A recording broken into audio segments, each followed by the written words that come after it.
Good morning mga ka-adventure. Ito po yung bulaklak ng duhat. Dahil tagduhat ngayon sa amin. Ayan po siya. Ayan ang bulaklak yan. Yan, daming bulaklak ko. Ayan, ang dami yan. So, dito pala sa amin, halos lahat ng mga puno, ayan, puro duhat yan. Ayan. Yan, duhat. Yan, duhat yan. Yan. Puro duhat yan. Daming duhat, no? Ayan. Ganyan kadami yung puno sa amin na duhat. Saka malulusog yan.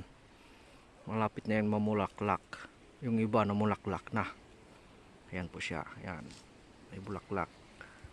Pili ka lang dyan pag nahinog na yan.